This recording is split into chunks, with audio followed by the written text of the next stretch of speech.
Entonces, este tipo de crisis en la que estamos sufriendo los ciudadanos mexicanos, es cierto que viene de atrás y que hace mucho tiempo y conocemos las causas. En eso ya todos lo sabemos. Por eso muchos votamos por López Obrador, para que cambiara esta situación y para que tuviéramos paz. Y en lugar de tener paz, tenemos más violencia en el sexenio de López Obrador, en lo que va de este sexenio. Entonces, es un tema que a mí en lo particular me llega, me interesa, lo sufro y en eso he puesto el dedo en la llaga, sí. Y he tenido que tomar medidas para cuidarme a mi familia y a mí, sí. Y también he señalado cómo el mismo gobierno no me ha brindado las medidas de protección que le he pedido para mi hijo. Y justo estaba escuchando hoy al secretario de Gobernación, Adán Augusto López, negando que él había proferido unas amenazas y argumentando que su tono de voz era tal que era incapaz de proferir amenazas. Y me quedé pensando, pero sí, ¿qué tiene que ver el tono de voz? Me acuerdo que en la película del Padrino, Don Corleone hablaba así muy suavecito, pero era Don Corleone y no tenía escrúpulos. Y me llamó la atención porque estaba pensando, este señor, el secretario de Gobernación, lleva más de 7 meses haciéndose tonto sobre la petición que he hecho para la seguridad de mi hijo. ¿Por qué? Porque quieren intimidarme, porque el gobierno quiere que yo tenga miedo y quieren que deje de hablar y que deje de señalar. ¿Tú estás en el mecanismo? No. ¿No? ¿Te lo han ofrecido? No. ¿Tienes alguna protección del gobierno? Del gobierno no. No. Y por eso digo, yo estuve 3 oficios, le mandé a Adán Augusto López. ¿Para ti, tu hijo, o solo para tu Para hijo? mi hijo nada más. Porque es menor de edad y porque el presidente de la República en una mañanera estuvo diciendo cosas de mí falsas y por eso hubo amenazas contra mi hijo.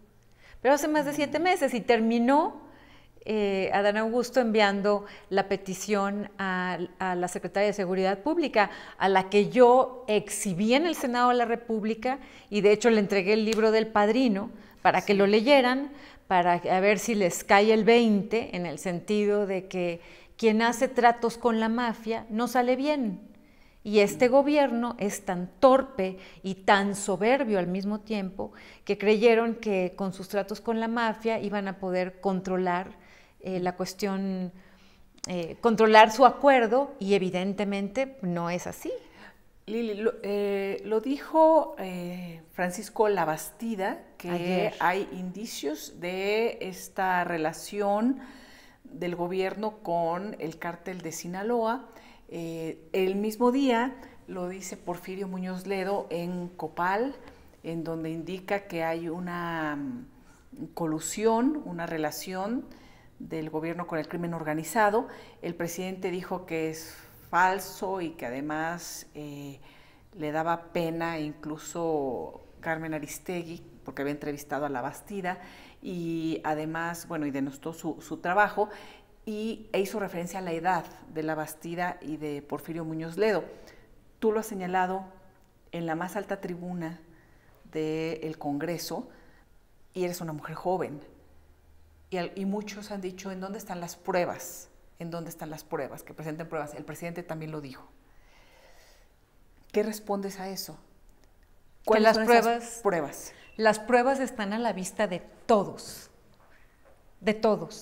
porque las pruebas, para empezar, son los muertos.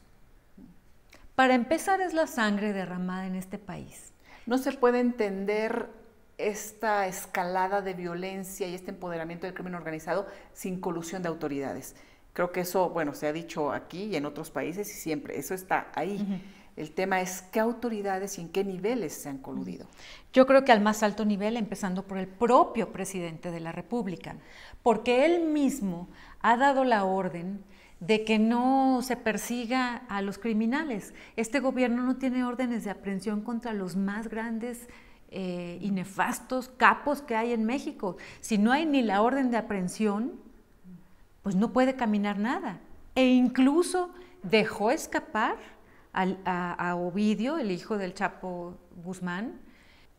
La forma en que fue a saludar a la mamá del Chapo, que fue para mí la gota que derramó el vaso cuando yo me salí de la bancada de Morena, nos habla de un presidente que está tan metido en el pacto con los cárteles que ya no distingue lo que está bien y lo que está mal.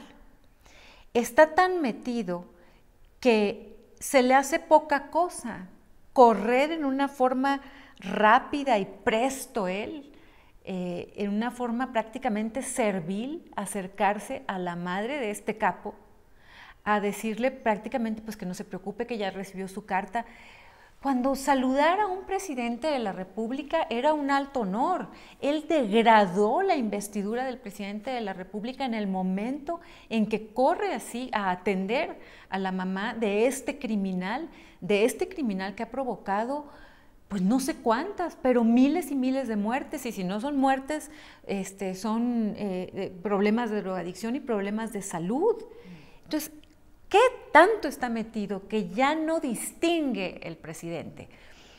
Luego, hay que sumar que el Ejército, la Guardia Nacional, tiene órdenes de salir corriendo cuando es perseguida por el crimen organizado. Y ya está documentado en videos. Ahí están las pruebas. Los insultan, los agreden, los persiguen de carro a carro y ahí va nuestra Guardia Nacional humillada por órdenes del máximo jefe, que es el presidente. Promueve constantemente la impunidad desde Palacio Nacional, desde las mañaneras. Una frase. Él dice que no hay ya impunidad. Más del 93% de los delitos que se cometen ni siquiera son denunciados. Ese es uno de los principales problemas que aqueja a este país. Pero cuando el presidente dijo en las pasadas elecciones que los del crimen organizado se habían portado muy bien, ¿qué significa el que se portaron muy bien? Pues que le ayudaron al presidente, porque esa es la expresión que él utiliza cuando quiere premiar a alguien, por ejemplo, a algún político. A Peña Nieto, que dijo que se portan muy bien. Que no se metió en las elecciones. Es el que se porta muy bien para el presidente, esa frase significa que le ayudaron al presidente. Y luego acabamos de escucharlo en Sinaloa, como dice que los criminales no son monstruos, pero ¿cómo no va a ser monstruo el criminal que asesina, que mutila, que viola, que secuestra? Claro que son unos monstruos.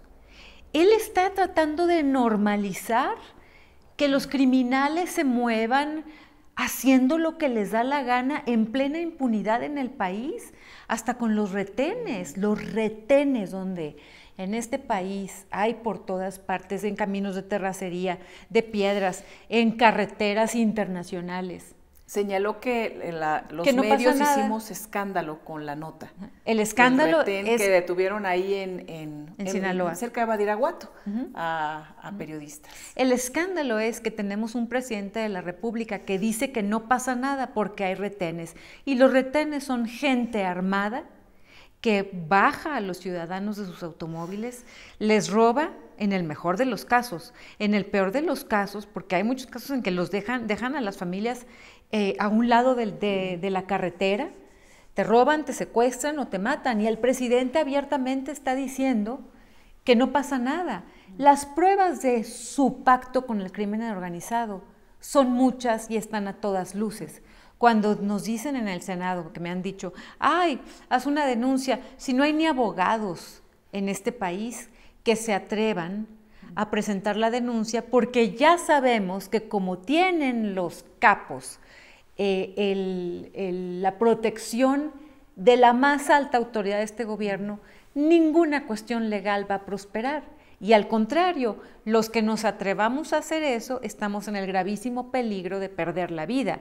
Entonces, yo digo que ya es hora de que en México exista un alto a la colusión entre los políticos y el crimen organizado.